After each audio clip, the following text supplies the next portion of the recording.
அதிகமாக பாட்டு கேட்டிங்களா? எப்படி இருந்துச்சு?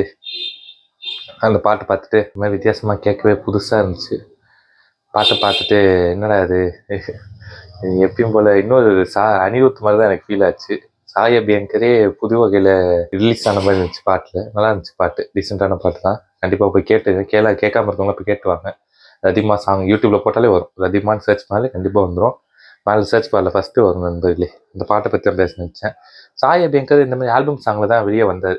அதுக்கப்புறம் தான் கொஞ்சம் ரீச் ஆகி அதுக்கப்புறம் கொஞ்சம் அடுத்த லெவலுக்கு போனதுக்கப்புறம் தான் படங்கள் பண்ண ஆரம்பித்து இப்போது நல்ல ஒரு நிலைமையில் இருக்கார் பையன். 2004 நினைக்கிறேன் பாண்ட் டேட். நான் பார்த்தேன், கூகுளில் சர்ச் பண்ணி பார்த்தேன். அவர் இந்த வயசுலேயே நிறையா பண்ணிட்டாரு, பெரிய விஷயம். கார்லாம் வாங்கிட்டார் கருப்பு படத்தில். டாக்ஸிக் படம் தேட்டரில் ரிலீஸ் ஆகிருக்கு. அதை பற்றி எல்லாம் கிரிட்டிசிசம் பண்ணிட்டுருக்காங்க. நான் என்ன படம் பார்க்கல, இருந்தாலும் சொல்கிறேன். அவ்வளோ கிரிட்டிசிசம் பண்ணுற அளவுக்கு. ஆனால் இருந்தாலுமே பாக்ஸ் ஆஃபீஸ் கலெக்ஷன்லாம் பார்த்தா ஒன் டேலேயே ஏற்கனவே அடிச்சு ஹிட் மாதிரி தான் அடிச்சிட்டு இருக்கு. அட் த சேம் டைம் கழுவி ஊற்றுறவங்களாம் கழுவி ஊற்றிட்டு தான் இருக்காங்க. படம் இப்படி இருக்குது அப்படி இருக்குன்ட்டு. வேர்ல்டு வைடு ரிலீஸ் ஆனாலும் எப்படி இருக்கும் படம் அப்படின்னு தெரில. இருந்தாலுமே கழுவி ஊற்றுறவங்க கழுவி ஊற்றிட்டு தான் இருக்காங்க. ஸோ கண்டிப்பாக தேட்டர் வாட்சப்பெல்லாம் என்னென்னு எனக்கு தெரியாது. படம் தேட்டரில் பார்க்கல நண்பர்களே. ஸோ அதனால் சொல்ல முடியாது. ஸோ நீங்கள் கண்டிப்பாக போய் பார்க்குறீங்கன்னா பார்த்துட்டு உங்களோட சப்போர்ட்ஸ்லாம் அதில் தெரிவிங்க. உங்களுக்கு என்னென்ன அதில் சொல்லணும், என்னென்ன செய்யணும் அப்படின்லாம் தோணுதோ அதெல்லாம் நீங்கள் உங்கள் சப்போர்ட் சொல்லுங்கள். அவ்வளோதான் நண்பர்களே. ரொம்ப டயர்டாக இருக்குது நண்பர்களே. ஒரே போராட்டமாக இருக்குது. அதனால் கொஞ்சம் கஷ்டமாக இருக்குது பேசுறது. அதை பற்றி பேச நினச்சேன்.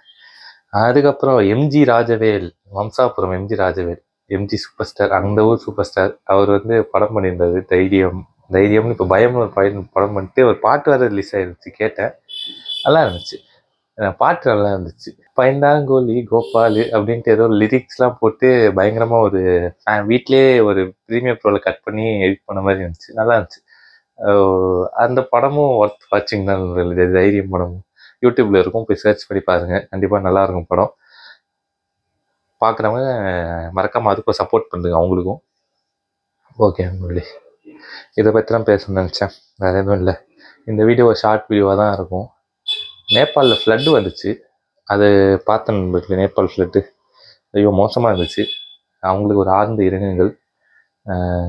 கண்டிப்பாக அவங்களுக்கும் நல்ல ஒரு பிறந்து எல்லாருமே நல்லபடியாக இருக்கணும். இன்ஜூர் ஆனவங்களும் சீக்கிரமாக மீண்டு வரணும் அப்படின்னு சொல்லிட்டு காடை பெந்திக்கிறேன். வேறு நண்பர்களே தான் சொல்ல நினச்சேன். இன்னொரு நல்ல வீடியோவில் சந்திப்போம். இது ஷார்ட் வீடியோவாக தான் இருக்கும், சின்ன வீடியோவாக இருக்கும். இன்னும் நல்ல வீடியோவில் சந்திப்போம். Until then bye from signing off Vijay பன்ராஜ்.